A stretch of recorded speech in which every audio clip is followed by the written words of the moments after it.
All right. Hello, Mr. Atemo. How are you? Hello, Leah. It's good to see you. I'm great. How are you doing? I'm good, thank you. All right. So first question. So I've spoken to several high school teachers about their experience making that transition to virtual learning.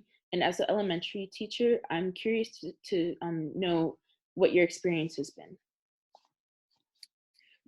At the beginning of this whole COVID thing, Hmm. what I was worried about was, were we going to continue with teaching and learning, especially for our students? So one of the things that I like a lot about the VLE is the fact that although we are away from school and we miss it, we were still able to continue delivering a quality program to our students. So that was something that I celebrate a lot. Hmm. Yeah. Okay. And I know that elementary schoolers, like I was a teaching assistant and I did an internship in ninth grade and I worked with first graders. And I know that elementary schoolers require a lot more attention and you need to do more things to maintain their attention. So how have you been working to accomplish that in the context of like virtual learning? You're actually right. When we're in school, it's true that when you work with little kids, you need to, change pace from time to time to make them more engaged. And with the VLE, what you're making sure is, because they're spending so much time on their computers, Hmm. we're making sure that you're not making longer sessions. So each session is about 40 minutes long. But then if by the end of 25 minutes you feel, well, they're already done, then that's where you stop. But you also make sure that you don't schedule Zoom meetings every day or every hour. And also in elementary school, we have specialist teachers. Every student has an art teacher, music teacher from the library as well. They get things. So it's just making sure that, and the elementary school administration leadership has done a good job with this to make sure that they're coordinating the homeroom schedule with the specialist schedule so that it's not too overwhelming for the kids. Hmm. Now, during the lessons themselves, just to make sure that they're engaged, what we do is we use the flipped classroom model in my grade, Hmm. where we're sending instructional videos for what you want to cover. And then when you meet them for Zoom, it's just, going through it quickly and then taking any questions that they may have. And Okay. also suggesting through the daily schedule things they can do. Like if you look at the grade 5 schedule, you say, now stop doing the math, go out and run. Or now stop the reading and go and have a glass of juice. We put that in the routine that we send for every day. That's so cool. Yeah. Okay, so next question I have, what have you been doing to keep yourself mentally stimulated? So 2 years ago, I began learning how to play the piano, and I do have one right here at home. I'm self-teaching myself, although from time to time I reach out to people who know more than I do to teach me. So every break I get, if I have 10 minutes between lessons or between meetings, I have an hour, I'll be sitting on the piano stool and playing some tunes away. That centers me, that makes me feel very good.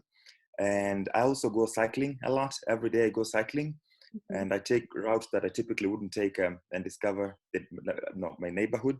But while I'm going cycling, I make sure that I protect others. So I'm wearing a mask constantly. Mhm. Another thing is from time to time I do meet friends, but Mhm. within reasonable limits. So we sit far away from each other because human beings, we are social creatures, and we have an agreement with people that I see that although we're going to meet, we need to sit far away from each other to make sure that we're not part of the problem, but trying to solve the solution. Okay. And have you been reading anything or doing any other things as well? Most of what I'm reading now has to do with VLE stuff. So the new platforms ISK is implementing, Mhm. like Google Classroom was a new concept for me this year. We hadn't used it before in elementary school. Zoom as well, trying to figure out all these security features.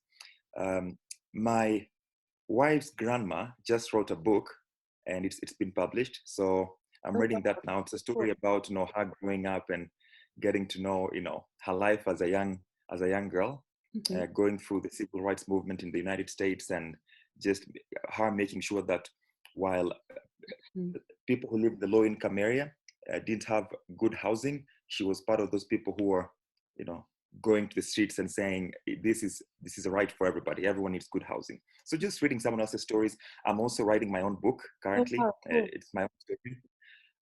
Look, one day I'll become famous or not, but at this point in time, I'm just my own audience and my family. But it's good to write good to write your own book as well. Yeah. So for me, I've been reading a lot of anthropology books, and I'm moving on to reading some books by like Aimé Césaire and other like African civil rights activists and big minds and everything like that. And then I'm writing my own poetry memoir. So that's kind of a funny thing.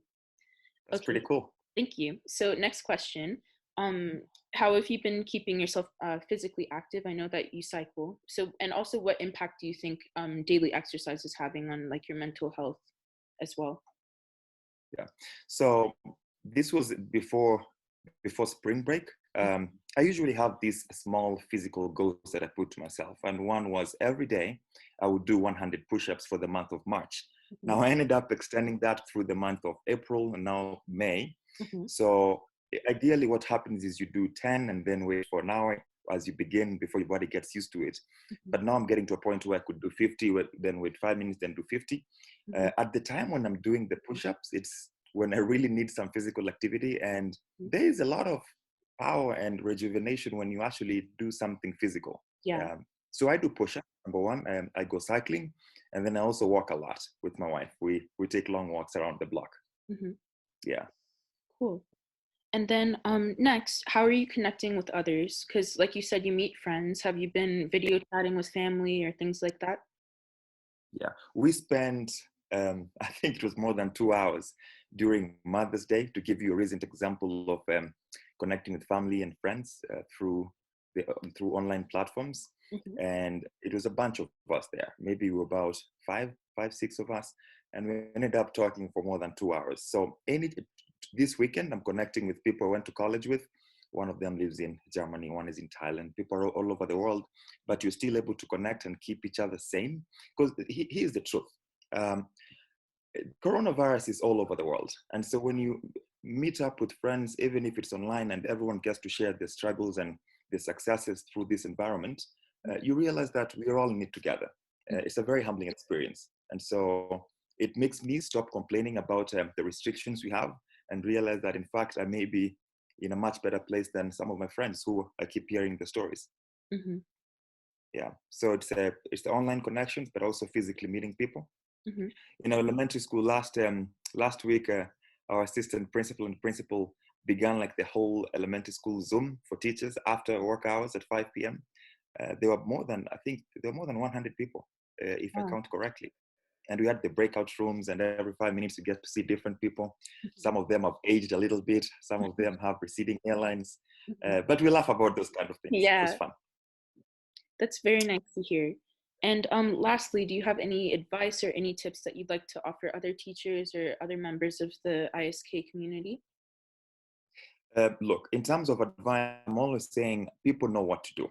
Anything I'll say now will not be noble or something that hasn't been heard before. Mhm, But if there's one thing that I would say is the whole virtual learning can be as crazy as you allow it to be. It can be as overwhelming as you allow it to be. mhm, But it can also be as relaxed and well paced as you make it.